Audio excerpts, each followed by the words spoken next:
Namaskar, it's me Nishal Pen. Today again I am going to teach you about the measurement. भाइ बहिनीहरुलाई हिजो मैले fundamental unit र derived fundamental unit and derived unit यसको बारेमा सिकाएको थिए। के सिकाएको थिए एकचोटी रिभाइज गरौँ है त। फन्डामेन्टल युनिट के थियो? The unit which is used to measure the fundamental quantity, right? जुन युनिटले फन्डामेन्टल क्वान्टिटी मात्र मेजर गर्छ त्यो युनिट हुन्थ्यो fundamental unit. Or the unit which is independent to other unit is known as the fundamental unit. Same is derived unit भनेको the unit which is used to measure the derived quantity is known as the derived unit. र यसको साथै हामी अर्को पनि भन्न सक्छौं कि डिराइभ्ड युनिटको the unit form by the combination of to or more than two unit is known as the derived unit. यो पनि भयो एउटा डेफिनेसन हैन। यसरी यो हामीले दुईटा फरक डेफिनेसन पाएका थियौं। अब हामीले फन्डामेन्टल युनिट कतिवटा बनाएको थियौ? 7 वटा। के mass kilogram, length metre, time second, temperature kelvin, current ampere, luminous intensity candela, अनि अर्को के थियो? Amount of substance mole. यति थियो। And derived unit there are many more derived unit.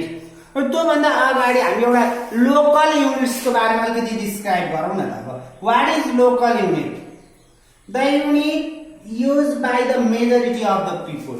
The unit used by the majority of people. कुनै गाउँमा एउटा unit fix बनाइएको हुन्छ कि, जस्तो के हुन्छ भने माना, पाथी, धार्नी, बिसौली, सेम एज पसेरी, मन।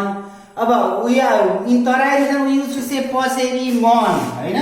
पसेरी अनि मन भन्छौं। एक मन दुई मन यसरी मन भन्यो भने मन यो लेखौं। अब उसमा चाहिँ हिली रिजन्स, हिमालय रिजनमा माना, पाथी एन्ड मुरी। यसमा के डिफरेन्स हुँदा it is not accepted by all over the world. यो युनिटहरु एउटा वर्ल्डमै एक्सेप्ट हुँदैनन्। र यसमा एउटा कस्तो गाह्रो छ हेर्नुस् त। अब पसेरी र मानामा के डिफरेन्स छ? एक पसेरी हुनलाई कति माना हुने, अथवा एक पाथी र पसेरी एउटै हो कि, मुरी र मन एउटै हो कि? डिफरेन्ट भयो नि त। फेरि क्विन्टल त मेरो। सो यही भएर यस्तो मेजोरिटी अफ द पिपलमा मात्र युज हुने युनिट भएर यसको डिफिकल्टिजको लागि चाहिँ साइन्टिस्ट कन्फरेन्स गराएर फ्रान्सको पेरिसमा जुन कन्फरेन्स गरायो, from that conference the SI units are develop. SI unit international unit develop भयो। त्यो युनिट के भयो भन्दा दे गिभ 7 फन्डामेन्टल युनिट्स। 7 वटा फन्डामेन्टल युनिट दियो। के length mass kilogram, length metre, time second, temperature kelvin, and current ampere, luminous intensity candela, and amount of substance mole. यसरी several युनिटहरुको लागि टर्म्सको क्वान्टिटीको लागि सेभरल युनिटहरु दियो। र यो लोकल मेजरमेन्ट युनिट लोकल युनिटहरुलाई के गर्यो?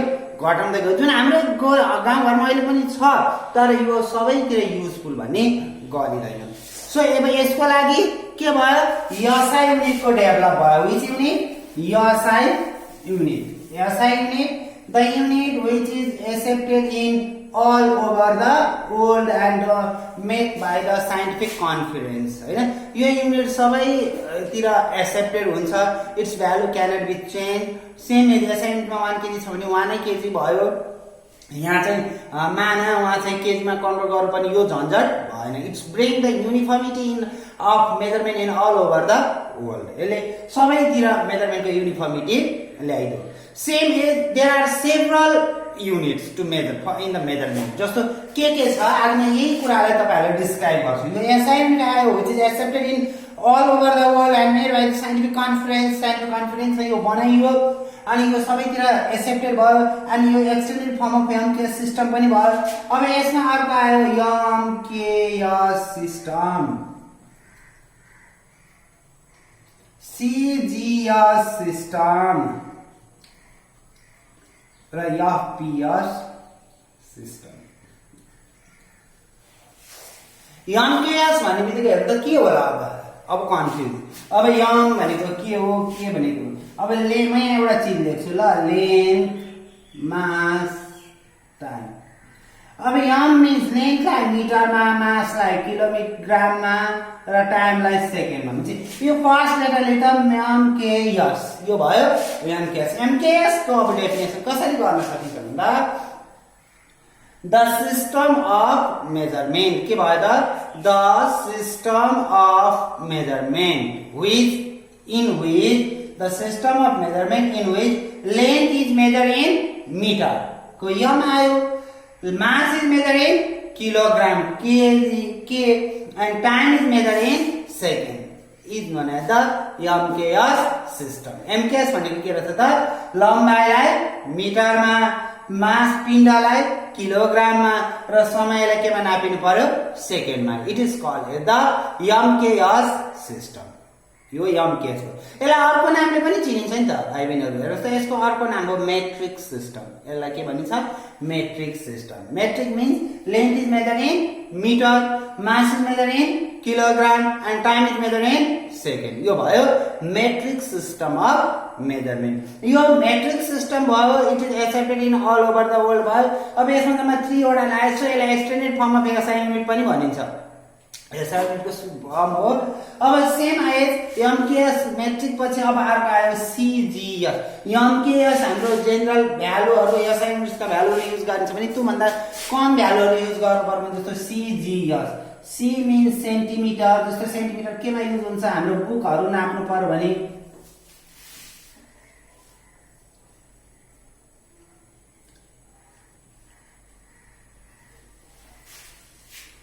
ल length is measured in centimeter, mass is measured in gram and time is measured in second। अब यसको डेफिनेसन भन्नु पर्दा the system of measurement in which के भन्नु पर्यो the system of measurement in which length is measured in centimeter। length केमा major गरियो सेन्टिमिटरमा, mass is measured in gram and time is measured in second is known as the CGS system। यो पनि accepted in all over the world हो। तर अब यो के हुन्छ यसमा जस्तो we need to measure the length of our books is that simple other things they are found in centimeter। अब simple things like while we are going to buy the some or के रे some simple things थोरै चीजले पुग्छ नि त्यो ग्राममै ल्याइन्छ। अब same is time त सेकेन्डको सेकेन्डको। अब यसलाई पनि के भयो लेन्थलाई लम्बाइलाई सेन्टिमिटरमा, पिण्डलाई ग्राममा र समयलाई सेकेन्डमा मेजर गरिने चाहिँ CGS सिस्टम हुन्छ है त। CGS के भयो लम्बाइलाई सेन्टिमिटर, मासलाई पिण्डलाई ग्राम र समयलाई सेकेन्ड। अब त्यो पछि आयो भाइ बहिनीहरु हेर्नुस् त FPS सिस्टम। के आयो FPS सिस्टम। FPS मा फुट पाउन्ड सेकेन्ड। अब हाम्रो उचाइ केमा नाप्छौं हामी यति फिट भनेर हामी खुसीका साथ भन्छौं नि। अहिले त हाम्रो हाइट बढ्ने बेला छ त्यसैले हामी के भन्छौं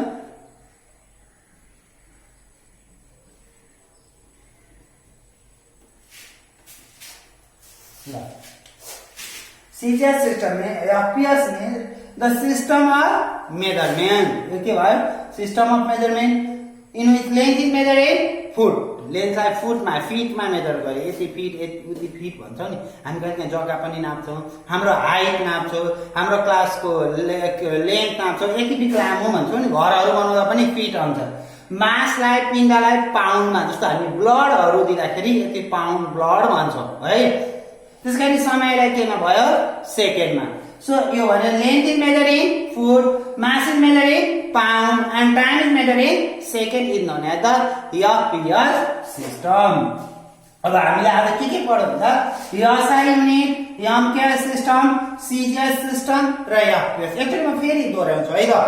SI मीन्स यो के भयो टु ब्रिङ द युनिफर्मिटी। किन बनाइयो त भन्दा bring the uniformity of measurement. सबै विश्वभरि नापमा एकरूपता ल्याउनको लागि साइन्टिस्ट कन्फरेन्स गरायो, वैज्ञानिकहरुको एउटा सम्मेलन गरायो।